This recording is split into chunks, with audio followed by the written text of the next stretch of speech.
काळा welcome back to my another video guys. आणि आज आपण शिकणार आहे Thevenin's theorem. So Thevenin's theorem आपल्या प्रॅक्टिकल्स म्हणजे नेटवर्क सिग्नल सिस्टीमचा पहिला प्रॅक्टिकल आहे. सो तो व्हेरीफाय कसं करता हे आपण किट वरती आणि बोथ थेरॉटिकली म्हणजे प्रॅक्टिकली आणि थेरॉटिकली बोथ बघणार आहे. सो आधी आपण ते प्रॅक्टिकली कसं सॉल्व्ह करत असतं म्हणजे व्हेरीफाय करत असतात ते बघणार आहे. सो इथं आपल्याला एक किट दिलेली आहे. ती किट म्हणजे सर्किट आहे पूर्ण मित्रांनो. सो इथं आपण वेगवेगळे पॅरामीटर्स काढणार आहेत थेवेनिन्स थेरमचे. सो ते कसे काढता मी 1 बाय 1 सांगत चालतो. सो आधी आपण हे चालू करूया. ओके, सो इथं आपण मल्टीमीटर घेतलेला आहे.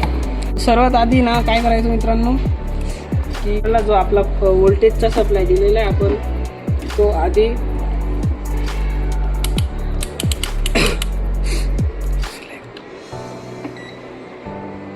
आधी आपण 10 व्होल्टवर सिलेक्ट करून घ्यायचा. तुम्ही काही पण घेऊ शकता. मी 10 व्होल्ट घेते. सो आपण तो आता 10 व्होल्टवर सेट करून घेतलेला आहे. त्याच्यानंतर आपण आता 1 बाय 1 पॅरामीटर चेक करणार आहे. सो आता आपल्याला काढायचा आहे VTH काढायचा आहे मित्रांनो. सो VTH कसा काढता हे कनेक्शन करता. कनेक्शन केला त्याच्यानंतर आता हे पहा ही जी लाईन दिसते ना हे पहा ही VETTH. सो इथं आपण ते मल्टीमीटर वरती चेक करणार आहे.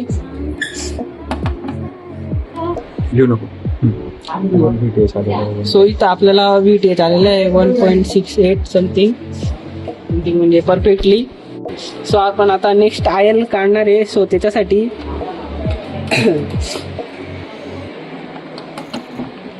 शॉर्ट केलं मित्रांनो.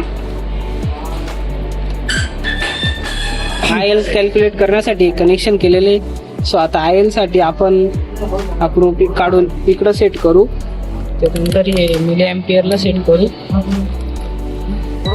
बघू शकता.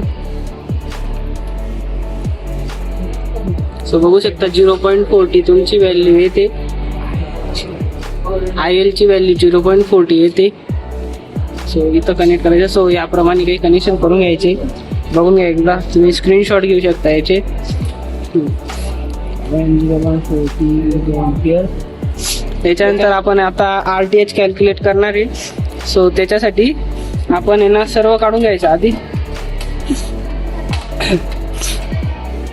आणि आता हा जो B आणि A म्हणजे A आणि B आहे तो शॉर्ट करून टाकायचा. त्याच्यानंतर हे घ्यायचं परत उठला लावायचा. आणि हा जो प्रोब आहे तो इथं ओहम वरती सेट करायचा. बघू शकता तुम्ही ओहमचा सिम्बॉल. त्याच्यानंतर तो इथं कॅल्क्युलेट करा. 1.71 येतंय RTH. आता ती लिहून घेणार 1.71 RTH 71 RTH आलेला आहे आपला. आपण जो इथं रेजिस्टन्स थ्रीशोल्ड रेजिस्टन्स दिले म्हणजे RTH दिलेला आहे ना मित्रांनो. त्या RTHची आता आपल्याला आहे ना जी व्हॅल्यू आलेली होती आधी 1.71 ती सेट करायची आहे. सो इथं आपण पॉझिटिव्ह निगेटिव्ह कनेक्ट करणार परत. सो हे बघू शकता. सो हे बघू शकता आपण इथं RTH ची व्हॅल्यू सेट केलेली. म्हणजे आपण आता जी नाही नेक्स्ट स्टेप हे का करतोय का बरं की हे जे सर्किट दिलेलं होतं आपण आधी याचा IL मोजला होता. आता आपल्याला आहे ना त्याला एकदम शॉर्ट फॉर्ममध्ये आणायचं आहे जसं की इथं आहे. सो आपण आता इथं त्याला जो RTH होता तो दिलेला आहे 1.7.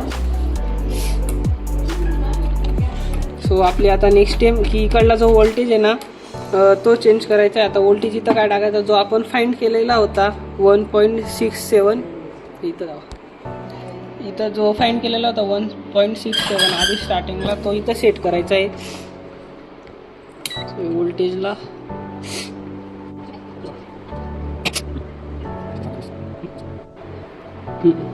सो इथं आपण नियरली तो सेट केलेला आहे.